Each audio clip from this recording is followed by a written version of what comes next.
Salam sejahtera saudara yang kekasih di dalam nama Tuhan Yesus Kristus. Kembali kita bertemu dan masih memikirkan seputar pemikiran-pemikiran kita tentang isu-isu di sekitar Yesus Kristus. Kali ini saya akan menetapkan kepada saudara kembali, Yesus adalah Tuhan bukan karena kata orang. Yesus adalah Tuhan bukan karena diangkat oleh gereja. Seperti apa yang banyak dikatakan khususnya dalam Da Vinci Code. Jadi Yesus adalah Tuhan karena Dia Tuhan.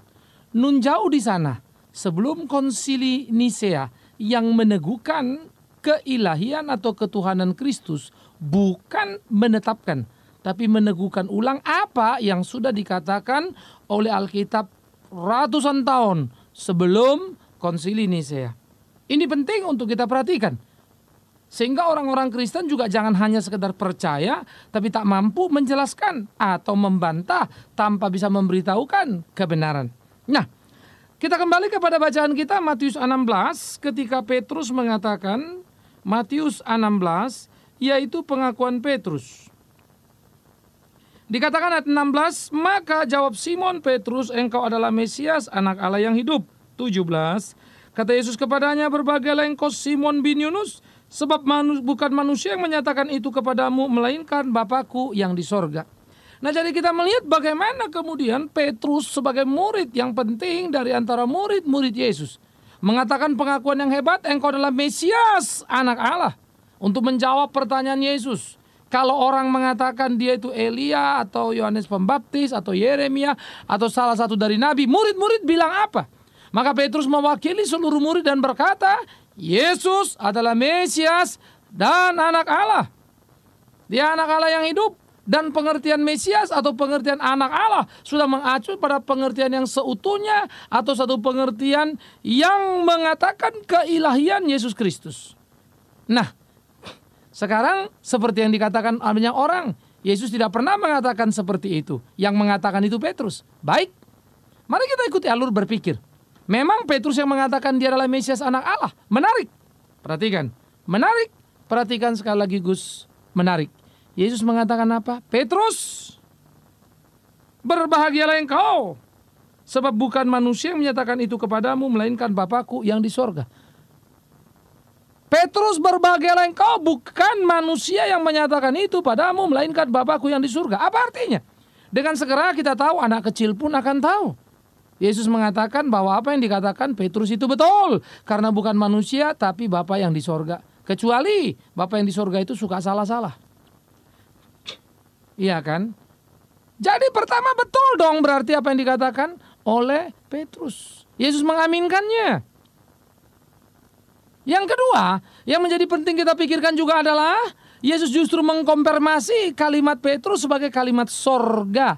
Bukan ajaran agama, bukan ajaran gereja saja, tetapi merupakan inspirasi yang datang dari surga kepada Petrus untuk tahu bahwa Yesus memang sungguh-sungguh adalah Mesias dan anak Allah. Jadi Petrus mendapatkan pencerahan dari surga dan Yesus mengatakan itu betul. Jadi artinya apa? Yesus mengiyakan dirinya. Tidak langsung dia mengatakan, tetapi itu menjadi sebuah kebenaran yang diaminkan olehnya. Bahwa dia memang adalah Mesias anak Allah. Jadi, bagaimana mungkin kita bisa mengatakan Yesus tidak pernah mengatakan dirinya Tuhan?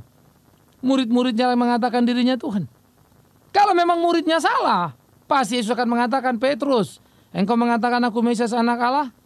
Salah. Kan mestinya begitu. Ya tidak menyalahkan bahkan mengiyakan. Bukan saja mengiyakan bahkan mengkonfirmasikan dengan mengatakan itu produk surga, dari surga.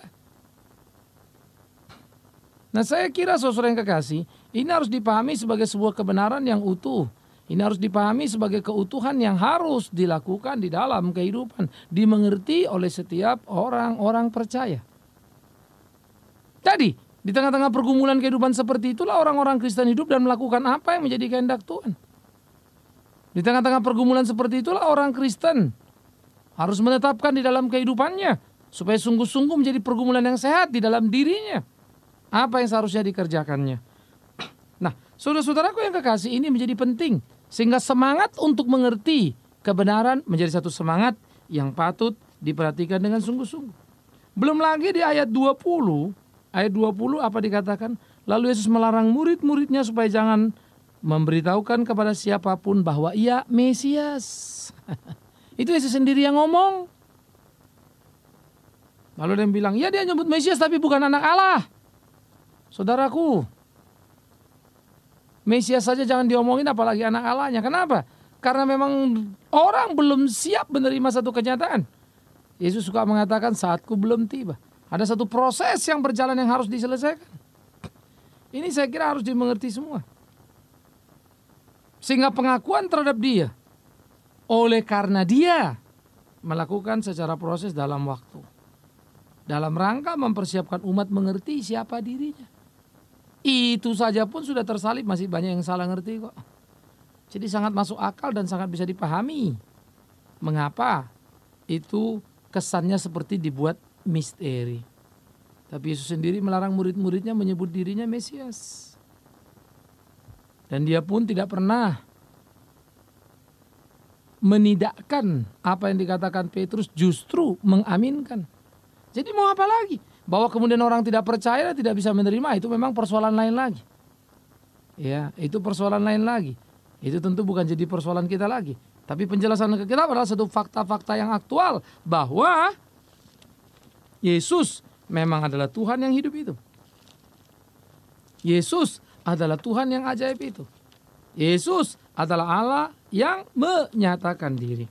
Nah saudara, ini menjadi prinsip penting untuk kita pikirkan khususnya kepada setiap orang Kristen supaya tahu siapa Yesus. Dan bahwa Yesus sudah menyatakan dirinya seutuhnya di dalam seluruh kehidupan. Jadi Yesus Tuhan bukan produk gereja, tapi Kristus sendiri yang mengatakan lewat mulut murid-muridnya dan dia mengaminkan.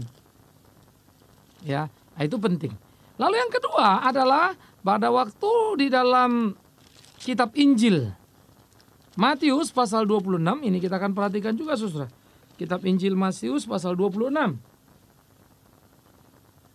Apa yang dikatakan Yesus di sana?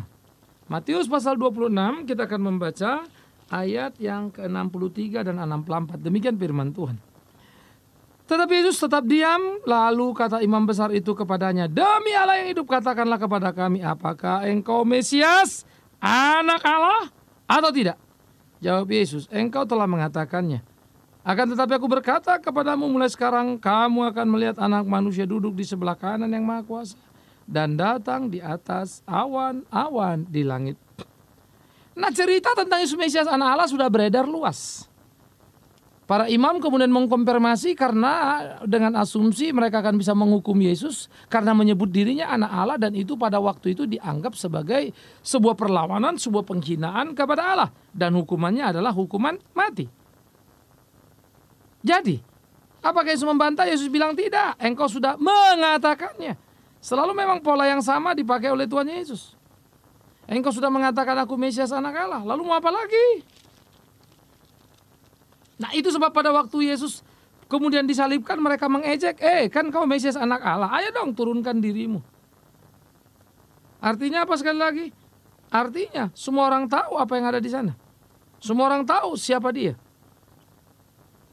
Semua orang mengenal dia. Nah ini kan jadi penting. Nah oleh karena itu saudara yang kekasih, bagaimana mungkin kita bisa tidak memahami itu? Bagaimana mungkin kita tidak bisa mengerti itu? Musuh-musuhnya, kalau tadi kan muridnya, sekarang musuhnya. Dia juga tidak bilang tidak kok. Artinya apa? Ya itu dia dong menyatakannya. Nah, kita kan tidak bisa seperti anak kecil lalu mengatakan, ya kan bukan dia yang ngomong. Saya kira itu hanya debat kusir saja. Atau memang ya jiwa kekanak-kanakan kan begitu ya. Hanya kanak-kanak yang ngotot gitu. Mesti dia yang ngomong. Sama seperti orang tua sudah perhatikan kita tidak ngomong sayang, tapi antar kita. Papa gak sayang, lo sudah antar kok, apa gak sayang? Ya kecuali anak kecil memang begitu, harus diantar dulu baru sayang. Apa harus diomong sayang dulu baru sayang. Dia tidak mengerti bahwa mengantar itu adalah kasih sayang, kan begitu.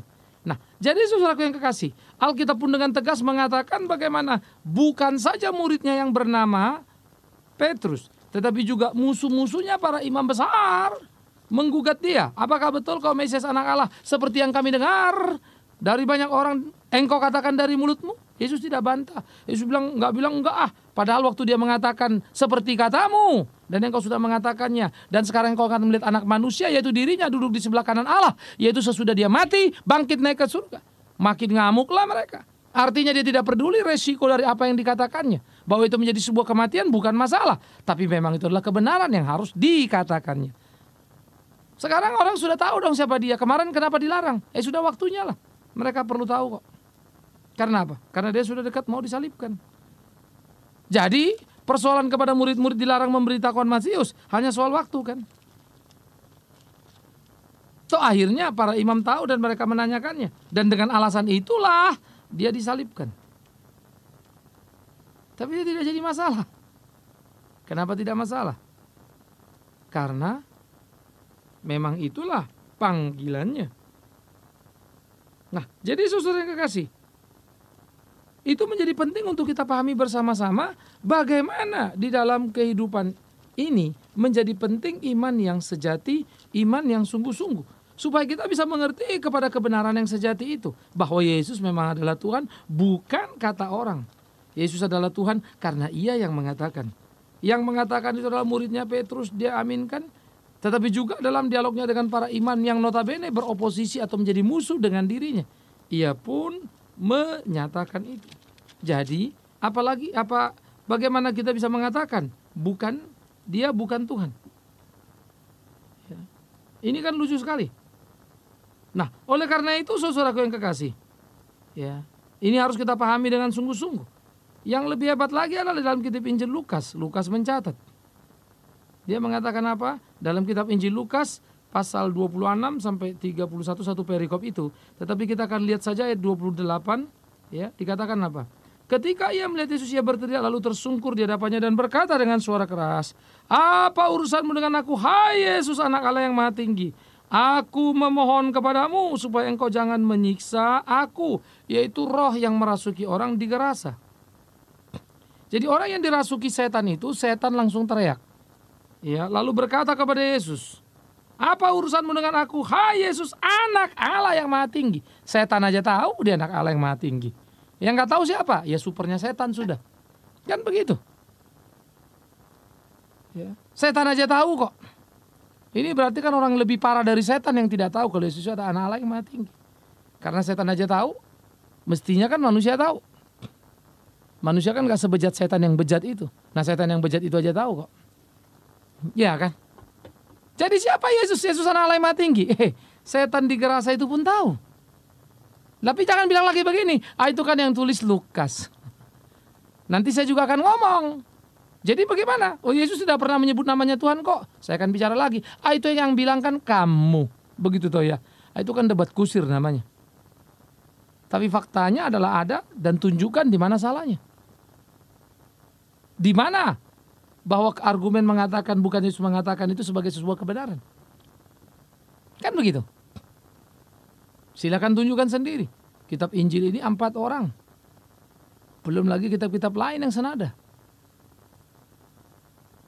Ya. Nah, silakan saudara pikirkan sendiri. Jadi Yesus adalah Tuhan, ya, di mana? Kata muridnya, kata Petrus orang kepercayaannya. Yesus adalah Tuhan, ya, kata siapa? Kata imam-imam yang mau menyalibkannya. Dan Yesus tidak membantahnya. Termasuk di atas kayu salib dia pun diejek. Yesus adalah Mesias anak Allah yang Maha Tinggi. Yesus adalah Tuhan, ya, kata siapa? Kata setan yang merasuki orang di Gerasa. Ketika dia melihat Yesus, dia ketakutan karena dia akan diusir oleh Yesus. Ya. Itu sebab setan-setan itu meminta tolong supaya mereka jangan disiksa. Ya. Itu sebab kemudian setan-setan itu minta izin supaya boleh masuk pada babi-babi dan merasuk babi-babi. Apa yang mau saudara bantah di sana? Maka saya bisa mengatakan, setan saja percaya Yesus adalah Mesias anak Allah yang Maha Tinggi. Ya, dalam kitab Injil Lukas pasal ke-8 ayat 26 dan seterusnya. Jadi yang mengatakan Yesus bukan Mesias anak Allah atau bukan Tuhan, saya tidak ngerti lagi. Tapi yang mungkin penting adalah orang itu harus belajar kepada setan.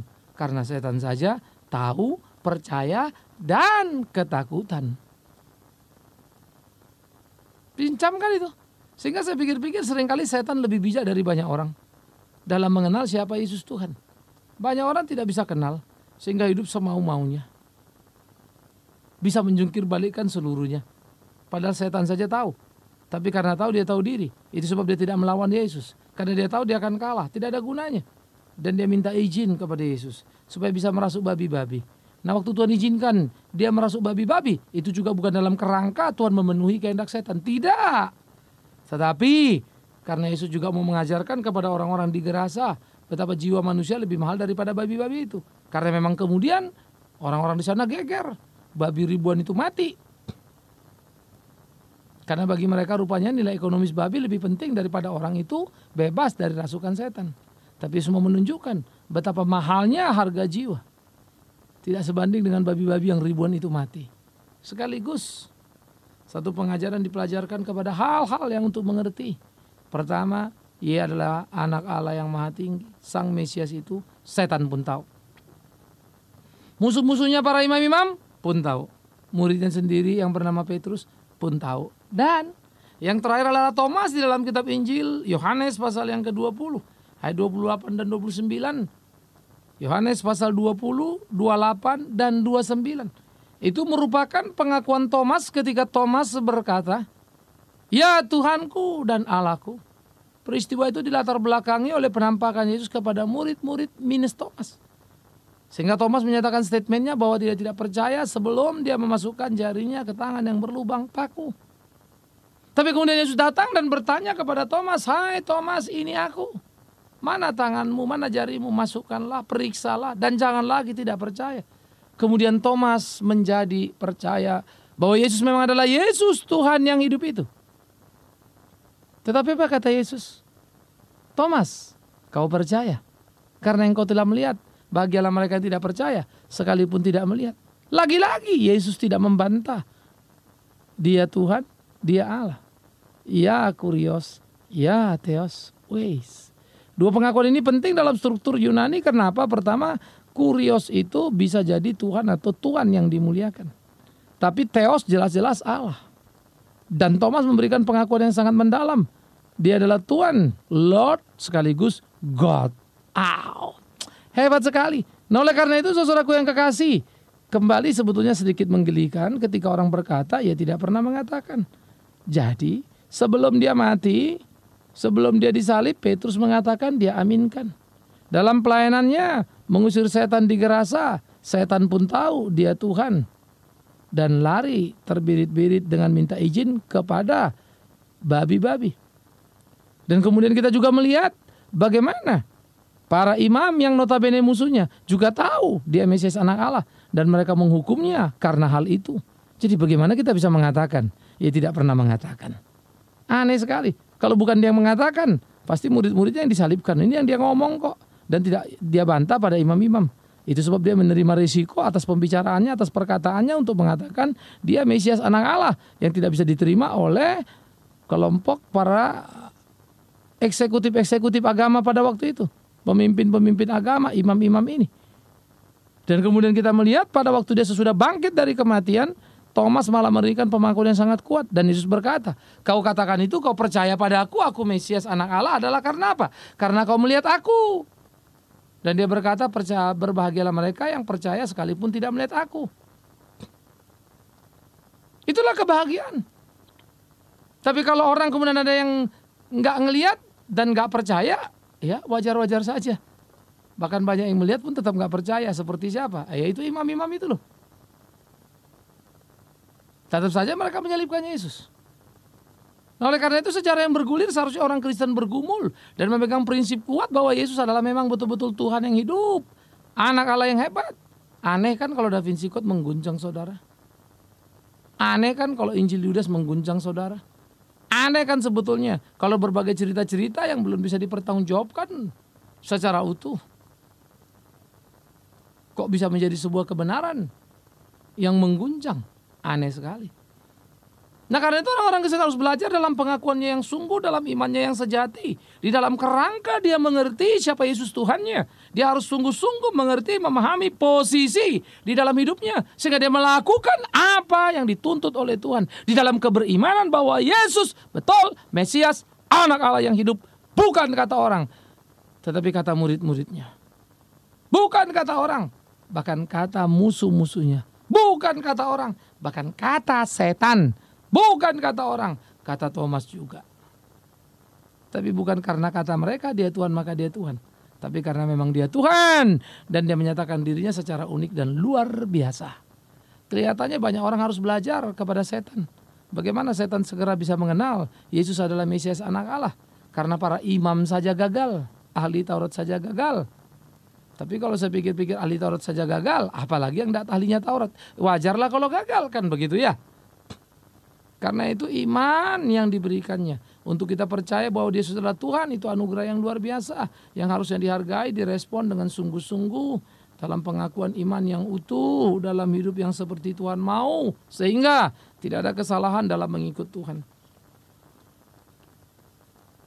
Kita bisa melakukan seperti apa yang Tuhan kehendaki. Dan hidup kita menjadi hidup yang menyenangkan hati Tuhan. Nah itu mesti kita pikirkan saudara. Dan itu yang harus kita lakukan di dalam pergumulan kehidupan kita. Jadi, di tengah-tengah pergumulan kehidupan yang tidak sederhana, kita bertarung untuk menggapai nilai-nilai yang penting di dalam kehidupan kita. Yaitu, Yesus adalah Tuhan, Juru Selamat kita. Yesus adalah Tuhan yang menyelamatkan kita. Sehingga dengan demikian gereja solid, gereja kuat dalam pengakuan itu. Sehingga pengakuan iman rasuli bukan pengakuan yang sekedar ada di dalam gereja berabad-abad untuk meneguhkan orang Kristen. Tidak, tapi karena memang itulah kebenarannya. Bahwa Yesus adalah Mesias, Tuhan, Allah yang hidup itu. Selamat beriman teguh, jangan goyang lagi. Kecuali memang engkau tidak mengerti Injil yang sejati. Amin. Mari kita berdoa. Ya Tuhan, Tuhan kami bersyukur, kami berterima kasih boleh mengerti kebenaran Injil yang ajaib. Kami berdoa supaya Tuhan menolong kami di dalam pergumulan hidup kami, supaya kami tetap berjalan pada jalan Tuhan. Melakukan kehendak Tuhan dan sungguh beriman teguh Engkau Yesus, Mesias anak Allah yang hidup. Tuhan kami, Allah kami. Terima kasih Tuhan. Teguhkan iman kami, khususnya di tengah-tengah goncangan zaman ini. Pertetapkan kami beriman kepadamu, Tuhan kami. Amin.